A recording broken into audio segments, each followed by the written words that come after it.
नमस्कार। आप सभी धर्म प्रेमी बंधुओं का आपके अपने चैनल मोडेश्वरी कृपा में स्वागत है। इस चैनल पर आपको पूजा पाठ संबंधी जानकारी प्रदान की जाएगी। सभी से सविनय निवेदन है, चैनल को सब्सक्राइब करें, शेयर अवश्य करें। वीडियो पसंद आने पर लाइक भी करें। आप कोई सलाह देना चाहते हैं अथवा आप कुछ जानना चाहते हैं तो आप कमेंट बॉक्स में कमेंट जरूर करें। जय मोडेश्वरी, बोल बम। आप सभी को अक्षय तृतीया की हार्दिक शुभकामनाएं। कुछ लोगों ने मुझे मैसेंजर पर मैसेज करके कहा है कि आप मातंगी साधना बताएं या मातंग देवी का पूजन किस प्रकार करें बताएं, तो उनके लिए मैं आज का वीडियो लेके आया हूं। वीडियो थोड़ा बड़ा हो सकता है, तो कृपया आप ध्यानपूर्वक देखें, सुने और समझें, और मातंगी आराधना करके आप सिद्धि भी प्राप्त कर सकते हैं और सामान्य पूजन कर उनका आशीर्वाद भी प्राप्त कर सकते हैं। ये वीडियो मैंने दोनों ही तरह के लोगों के लिए बनाया है, जो मातंगी देवी की सिद्धि करना चाहते हैं, जिनके गुरु हैं, और वे लोग जिनकी मातंगी देवी कुल देवी हैं, वे बिना गुरु के भी उनकी आराधना आदि कर सकते हैं। तो हम शुरू करते हैं। सर्वप्रथम सुबह स्नान कर लें और स्वच्छ स्थान पर आप एक निश्चित जगह कर लें कि आप जिस प्रकार से चौकी लगाएंगे तो आप अपना मुंह पश्चिम, पूर्व या उत्तर की तरफ रखेंगे। इस प्रकार से आप चौकी रखेंगे, यानी कि पाटला सजाएंगे जिसके ऊपर आप माता जी को विराजमान करने वाले हैं। माता जी के रूप में हम क्या करेंगे, पहले तो चौक पूरेंगे, जैसे रंगोली वगैरह करके पाटला रखेंगे, उसके ऊपर स्वच्छ वस्त्र बिछाएंगे लाल रंग का, और उस पर हम चावल, जौ या गेहूं जो भी हमारे पास उपलब्ध हो उसकी हम ढेरी लगा करके उस पे एक कलश रख देंगे। जिस भी तरह का आपके पास कलश हो, हमने पिछले वीडियो में भी बताया है, वो मिट्टी, तांबा, पीतल, सोना, चांदी आपकी हैसियत के अनुसार किसी भी प्रकार का हो सकता है, पर स्टील का नहीं होना चाहिए। स्टील और प्लास्टिक के आप घड़े बर्तन ना रखें, कांच के भी ना रखें। तो आप उसको रख लेंगे, उसमें आप उसके कंठ में यानी गले में कलावा बांधेंगे, स्वस्तिक बनाएंगे, त्रिशूल आदि चिन्ह का निर्माण कर लेंगे। जो भी हमारे शुद्ध सात्विक के चिन्ह हैं आप उनका निर्माण कर सकते हैं। उसके अंदर आप पहले गंगा जल डालेंगे, उसके पश्चात सादा जल भर करके उसके जल में 5 सुपारी रखनी है।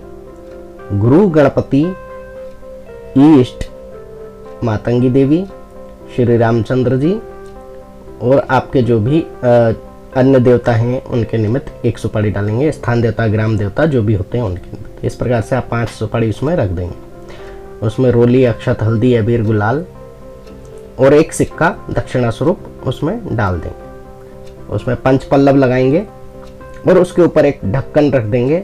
ढक्कन रखने के बाद उस पर भी थोड़ा सा चावल, गेहूं जो भी आप अनाज है आपके पास, आप वो रख करके एक दीपक स्थापित कर लेंगे। ये दीपक आपकी श्रद्धानुसार है कि आप उसको सामान्य खाने के तेल से रखना चाह रहे हैं अथवा शुद्ध घी से रखना चाह रहे हैं। आप उसमें बाती लगा दें और दीपक को प्रज्वलित कर दें। ये आपके कर्म साक्षी देवता भी हैं और इसी में आप अपने अन्य देवी देवताओं का भी आवाहन करेंगे। आपको अलग अलग दीपक ज़्यादा जलाने की आवश्यकता नहीं है। अब इस प्रकार से आपने व्यवस्था कर ली कि आपका सारा कलश लग गया है, दीपक लग गया है। इसी में आप अन्य देवी देवताओं का आह्वान करने वाले हैं और आपका मुख पश्चिम, पूर्व या उत्तर की तरफ है। विशेषकर अगर पश्चिम की तरफ होता है तो अगर धन की कामना से कर रहे हैं तो पश्चिम की तरफ हो तो ज़्यादा ही अच्छा है, अन्यथा पूर्व में कर लें, और उत्तर में तो सभी दिशाओं के लिए, सभी कामनाओं के लिए मान्य है। तो अब आप अपने घर की व्यवस्था देख लें कि आप जहाँ पूजन कर रहे हैं वहाँ आपको कहाँ ज़्यादा मुख रखना उचित होगा। अब आप दीपक की ज्योति प्रज्वलित कर लेंगे। सभी शुद्धि उद्धि करने के बाद, जो लोग कर्मकांड अच्छे से जानते हैं वे तो कर ही लेंगे, जो नहीं जानते हैं वे वैसे ही सामान्य रूप से अपनी शुद्धि कर लें। जल वल प्रोक्षण करने के बाद दीप प्रज्वलन कर लें। दीप प्रज्वलन करने के बाद उसमें मानसिक रूप से देवी मातंगी का और उनकी समस्त शक्तियों का, सहायक देवी देवताओं का आह्वान कर लेंगे। कलश में आप ब्रह्मा विष्णु महेश और त्रिदेवियों के साथ साथ सप्त नदियों का उसमें आप आह्वान करते हैं, और जो आपने सुपारियाँ डाली हुई हैं, जिन जिन के निमित्त डाली हुई हैं, उनके नाम का आप ध्यान कर सकते हैं, और कलश और दीपक की आप पूजन कर सकते हैं। और यही आपको फोटो मूर्ति कुछ रखने की आवश्यकता नहीं है। अगर आपने दीप रख दिया, कलश रख दिया, तो आपको और कुछ रखने की आवश्यकता ही नहीं है। अब आप एक चौमुखा दीपक और जला लें और उसको आप अपने द्वार के बाहर रख दें। या आपके द्वार पर उपस्थित आपके पितृ, आपके कुल के देवता और जो उनके अंगरक्षक होते हैं, जो भी उनके रक्षक होते हैं, जो आपके घर की रक्षा करते हैं, उनके गण आदि विराजमान होते हैं। भैरव के गण विराजमान होते हैं, गणपति के गण विराजमान होते हैं। ये सभी गण जो होते हैं ये द्वार पर विराजित होते हैं। क्योंकि कुछ लोगों के मन में प्रश्न आता है कि जब हम कुल देवी कुल देवता की घर के अंदर पूजा करते हैं, उनके हमने स्थान घर में बना रखे हैं, तो हम द्वार पे क्यों पूजा करें? तो द्वार पे उनके गण होते हैं जो उनके ही निमित्त कार्य करते हैं, इसलिए हम कहते हैं कि द्वार पर ये सब देवी देवता होते हैं। तो उनके गण को भी उनके ही समान मानना चाहिए, उनमें भेद नहीं करना चाहिए। तो उनका वहाँ पर दीपक एक रख दें। अब इसके बाद आप अंदर आ जाएं वापस से और अपने आसन आदि पर बैठ जाएं और गुरु गणेश, शिव नारायण और सूर्य देव सहित मातंगी देवी का पूजन वंदन कर लें। और आप षोडशोपचार पूजन भी कर सकते हैं इसमें, जैसे आवाहन, आसन, पाद्य, अभिषेक, स्नानम, वस्त्र, अलंकार, आभूषणम, तिलक, सुगंधम, धूप, दीप, नैवेद्य, ऋतुफल, तांबूलम, दक्षिणा एवं आरती, ये सभी कर्म इसमें आ जाते हैं। अब आप ये सब कर लेंगे, आह्वान कर लेंगे और ये सब षोडशोपचार पूजन करेंगे, तो आपको क्या करना है, मातंगी देवी के साथ मातंग भैरव का भी पूजन करना है। और मातंगी देवी का जो संबंध है विशेष, मातंगी देवी जो है पार्वती का ही एक रूप है। और पार्वती देवी का जो इसमें गौरी का जन्म बताया है सप्तशती में, आपने अगर नहीं देखा है तो आप उस रहस्य को एक बार अवश्य देखें। तो उसमें बताया गया है कि विष्णु के साथ पार्वती जी प्रकट हुई थी, तो उनका जन्म से संबंध है जो विष्णु के साथ है, तो वो शक्ति कही गई है, तो उनका भी यहाँ पूजन किया जाता है। और जो मोड़ेश्वरी के मानने वाले हैं, अर्थात मातंगी को मोड़ेश्वरी के नाम से जानते हैं, भजते हैं, पूजते हैं और उनके कुल में उत्पन्न है, उनके तीर्थ धर्मारण्य से जिनका संबंध है, वहाँ पर तो स्वयं साक्षात श्री रामचंद्र यानी कि विष्णु के अवतार रामचंद्र जी वहाँ गए थे और उन्होंने यज्ञ किया था, और तभी से वे कुल देवता के रूप में पूजित हैं मोड़ समाज के लिए। तो रामचंद्र जी का पूजन अवश्य ही साथ में करें। इन सभी का पूजन के पश्चात हनुमान जी का पूजन कर लें। और सब षोडशोपचार पूजन हो जाने के पश्चात आप भोग अर्पण करेंगे। तो भोग अर्पण करने के लिए आपको क्या करना है, सभी देवी देवताओं को भोग लगा देना है। अभी आपको देवी को भोग नहीं लगाना है, आप सभी देवी देवताओं को, बाकी जितने भी सहायक देवी देवता उन सबको भोग लगा देना है। मैं अभी आपको सहायक देवी देवताओं के नाम भी बताऊंगा कि कौन कौन से मातंग देवी की सहायक देवियाँ। अभी हम मूल मुद्दे की बात कर लेते हैं पहले।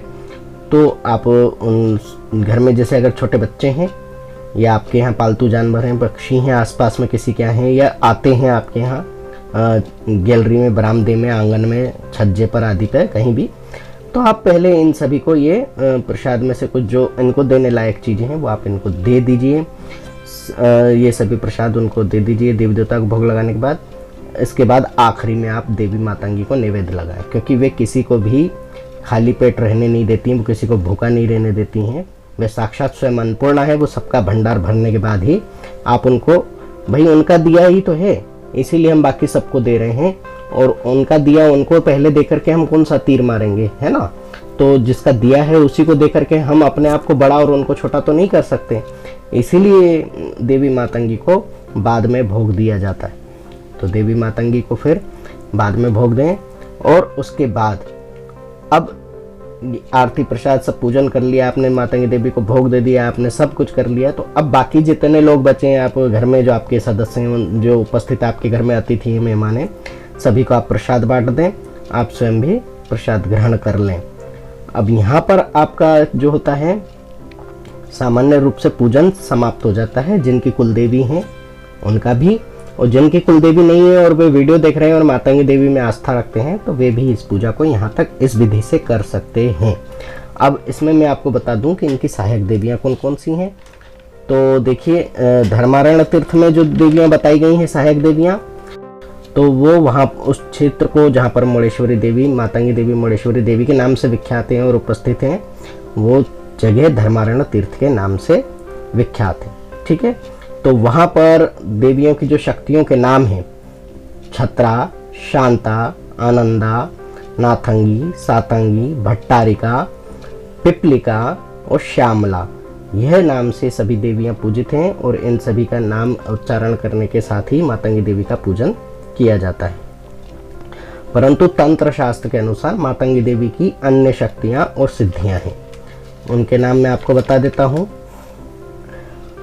मूल रूप से तो इसमें देखिए अलग अलग बांट करके बताई गई हैं, तो मैं आपको पहले अलग अलग बता देता हूँ, फिर सब सम्मिलित रूप से 16 शक्तियाँ उनकी बता दी गई हैं।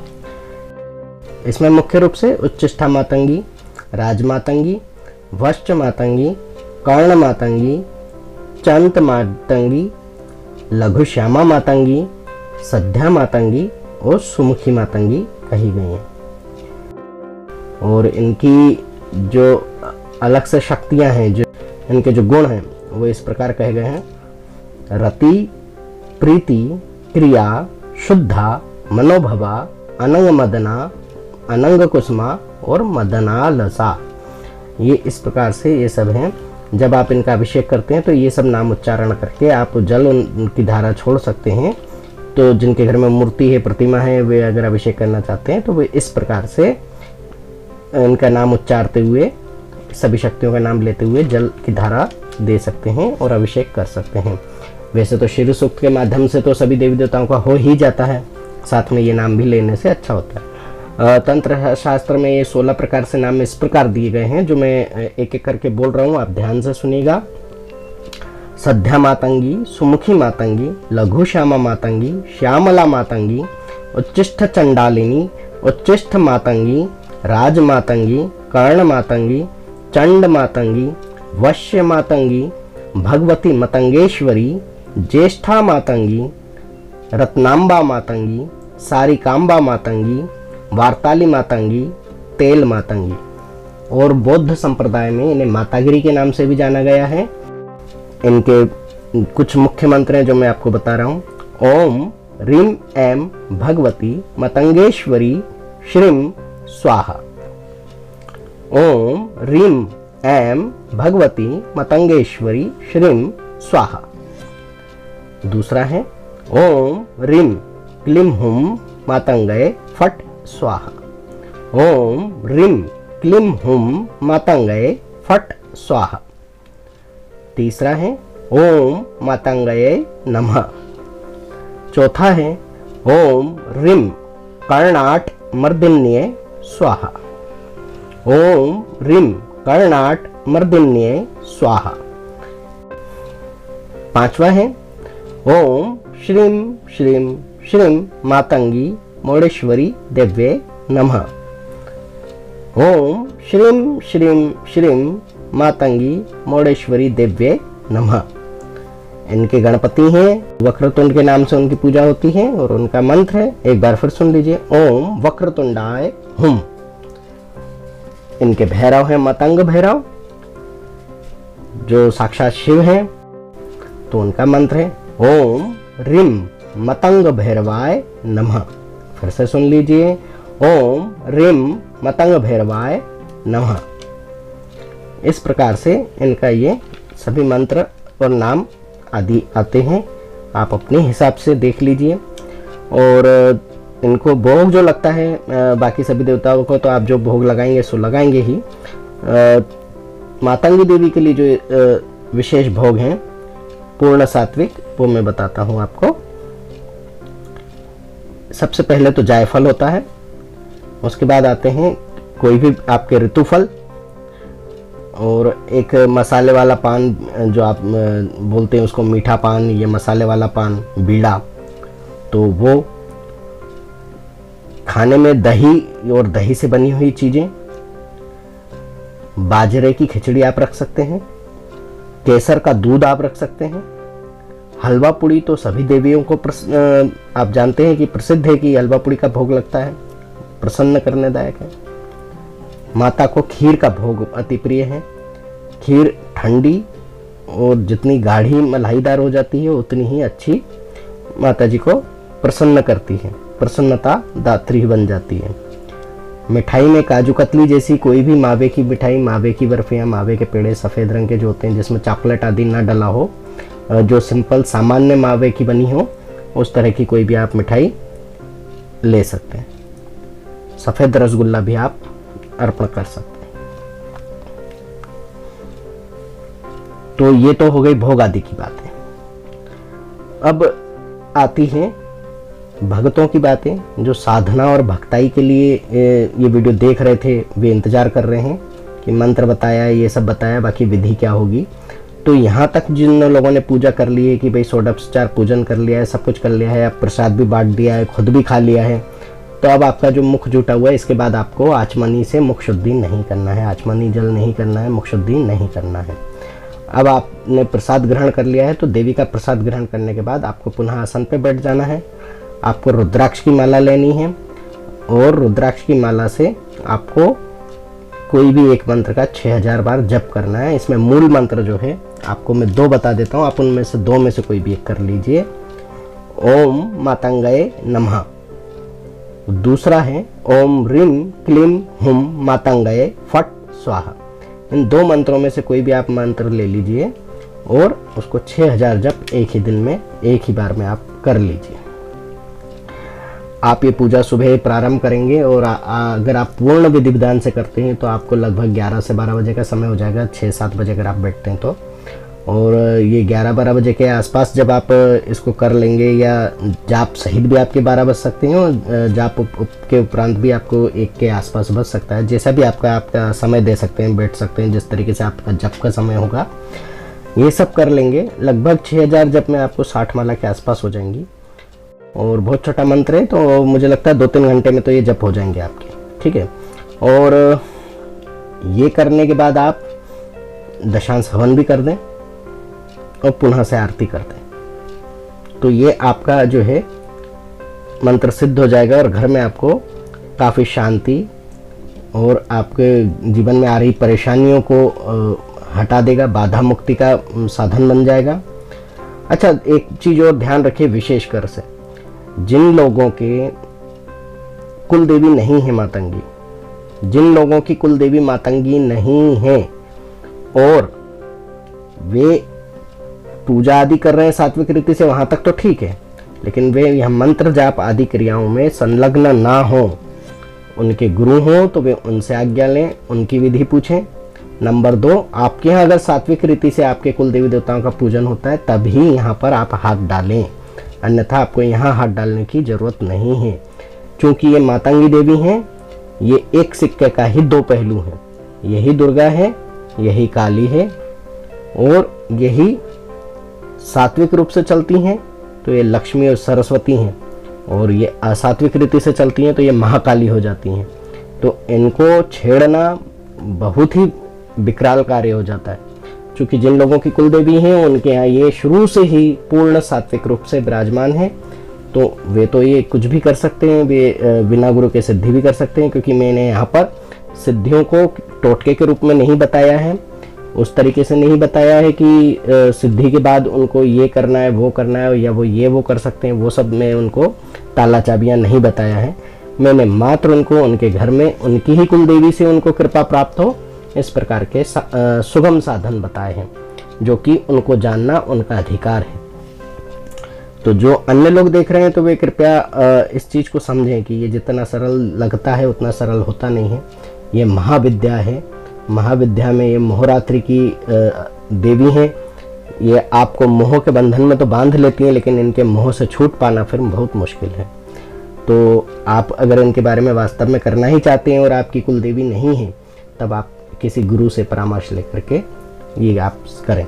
सामान्य पूजा करने के लिए सबका अधिकार है, सभी पूजा कर सकते हैं, सभी जाप भी कर सकते हैं, परंतु उनका कोई उपयोग और प्रयोग करने के चक्कर में वे ना पड़े, तो उसी में आपका कल्याण है। तो इसी के साथ ये वीडियो मैं यहीं समाप्त करता हूँ। आशा है कि आपने आज अक्षय तृतीया पर एक बहुत अच्छी जानकारी पाई है और इसका आप लाभ अवश्य उठाएंगे। जय मोडेश्वरी, बोल बम।